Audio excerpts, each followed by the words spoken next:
So welcome to another week on trading the 5k account. This week I will not say it's a bad week, but the 3 trades I took this week were actually all in losses. The 3 trading days were all in losses. But the most important thing is that I do have a high risk to reward. And that is why in this analysis of this week's trade, I'm also going to be giving you some of the advantage of you having a good risk to reward. Everybody have their own trading discipline, but you need to position yourself in a way that when you do win, you win a lot more than when you lose. So without much said, let's get into the weekly analysis of these trades. So this is the first trade I took for the week. Actually, I took one trade on BTC on Sunday, but because I'm normally trading on Monday, so I risk half of it and risk the other half on this gold trade. So that BTC trade was also a loss.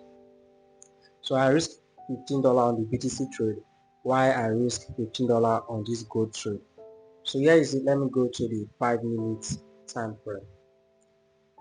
Let me go down. I'm going to come talk about that trade as well.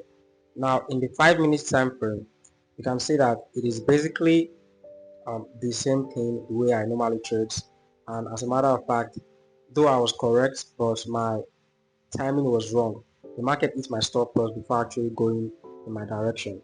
So we add the price change character here on the downside, right? So normal structural liquidity, here is the order block before the change of character. So we are supposed to take our entry from here. But the market went up. I don't even know the order block we tapped into around this area. As soon as the market hit my stop loss, it came down and went in my direction. This was a 11 risk to the worst trade. So assuming I was in this trade that the market actually go in my direction without hitting my stop loss, I would have closed out this trade. First position, I would have closed it around this area, 8 risk to the reward in profit, and then just leave the other position. The other position, maybe the market will come back and hit my break even, which means the market is going to come back and hit my entry, because I'm going to shift the stop loss to the entry. So assuming I was in this trade, I would have closed 8 risk to the reward in profit, and then the other profit, the market will come back and hit my break even. So this is actually a funny trade on gold. It's the same thing. You have your change of character to the upside, you have your inducements, you have your break of structure, everything structural liquidity. This week is more of structural liquidity. But the problem with this trade was that I normally trade Monday, Wednesday, and Thursday. So this trade actually happened on Tuesday. So there was no way I would have taken this trade. So this trade was not in line with my trading days.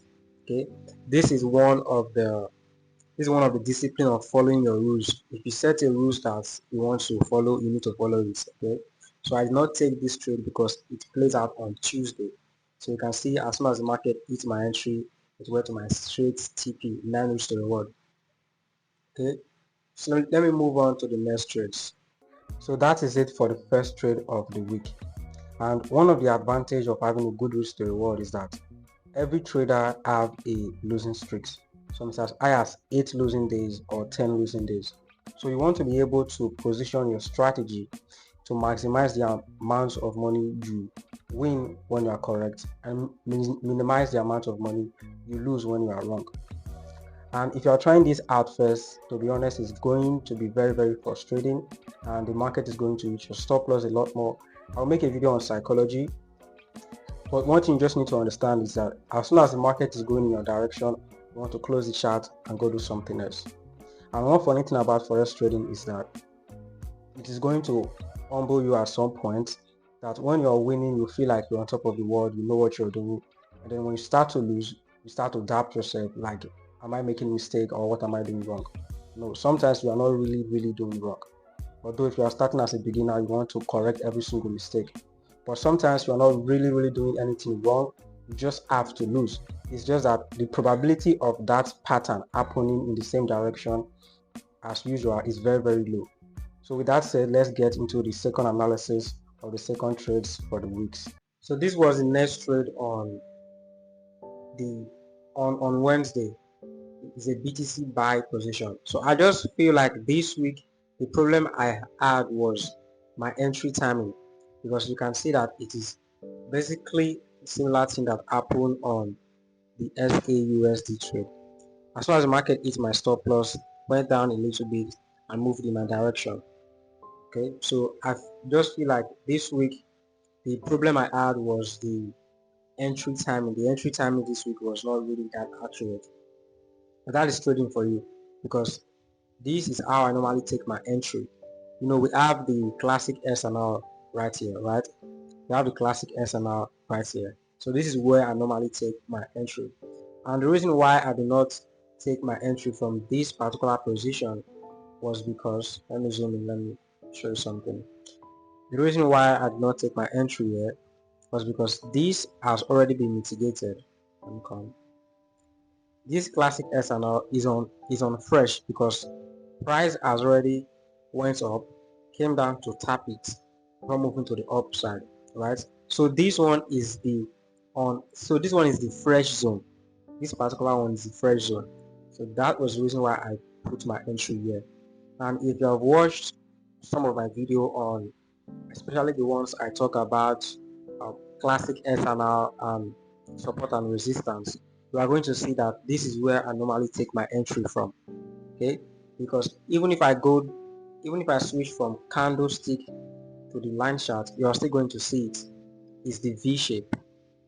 So that's just how trading is for you. Sometimes you are going to do everything right, but that week the probability of the same pattern happening, it is very, very low that week. So this is how I normally take my trades. But this will act as a support normally, and this is what we see here. And in every my trade, this is how I normally take it in the terms of the structural liquidity or engineer liquidity or RBS or any type of entry.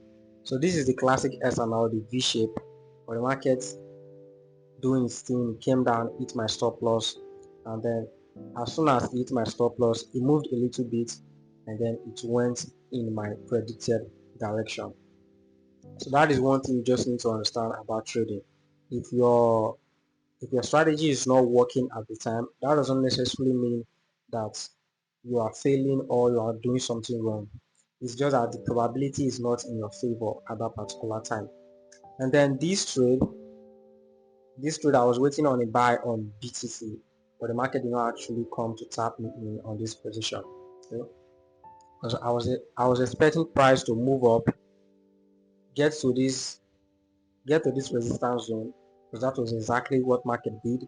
You see where I put my take profits, get to this resistance zone and come down to tap me in here, and then move to the upside. And the reason why I was targeting this area is that if I go down to the 4 hour time frame, you are going to notice that this is also a support, and this is also a support and resistance level. This is a classic SNR level.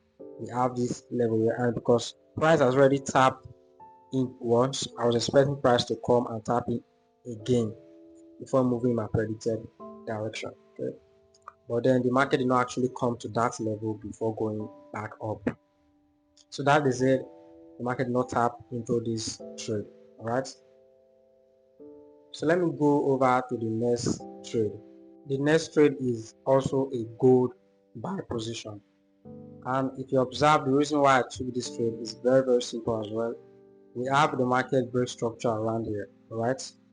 And then the reason why I do not take this other block is because this other block has already mitigated other block here. This other block has mitigated this one, right? So we have inducement, and this support is this inducement is the one closest to this support, right? And then we have a break of structure. That was the reason why I took this trade. And if I go down to the 5 minute time frame, you're also going to observe that the market did react to my zone, and but nevertheless the market just came back and hit my stop loss. So the market did react to my zone, it moved up a little bit, but then the next candle just came down, hit my stop loss. Right? So because I had small money left. I had few money left to actually take trades like $6. I took this trade. The market just came down and hit my stop loss like very very sharp. And this trade actually taught me something. This particular trade. This trade taught me that once you've taken a loss, once you've taken a loss that day, it is better for you to just stay off the market. Though I did not actually risk more than what I anticipated to risk because I normally risk $30 per trade. So if I lose 3 trades in a row, I'm supposed to be losing $90. And because of commission, I approximately lost $91. So my risk management was still in place. So the reason why my risk management was still in place is because if the market gets to my entry zone, for example, the way the candlestick reacts to my zone is going to give me information that this trade has a lower chance of happening in your direction, or this trade have a higher chance of happening in your direction. The reason is because my stop loss, the way I kind of position my strategy is that as soon as the market gets to my area, it should not take long before the market reacts, before the market reject that zone. So if the market is not rejecting that zone, that means the chance of the trade happening is beginning to drop. So if I see something like that, for example, what I'm going to do is that I'm just going to close half of the position, very little of the position, probably like $3 left, or I'll close very little of it. I'll still leave the two position running, right? Two position running, but I'll just close very little. Let's say, for example, I use 0.15 lot size for one position. Okay, in a scenario like that, I'm going to, let's say, close at 0.02 or 0.03, very very small portion. So that was how I was able to have $6 left to take this trade. But unfortunately, the market still came down and hit my stop loss. And that is trading for you. So you need to have your psychology in place and your risk management in place. Risk management is essentially important. Okay. And I do also take some other trades on GBP USD, USD card. I want to show you a trade on SAUSD trade. Now this SAUSD trade, a student of mine in my Telegram community actually took this trade. This exact same trade. Let me just show you in the Telegram community. Let me show you. So this is my private Telegram community where I teach students on the technical analysis skill that I have learned. So I just want to show you a student of mine actually took the same trade, that same analysis. So I have people here trading live accounts. I taught them the technical skill. I learned how to trade everything. See, this is the same trade on SAUSD, exact same trade, right? So it's just a total beginner.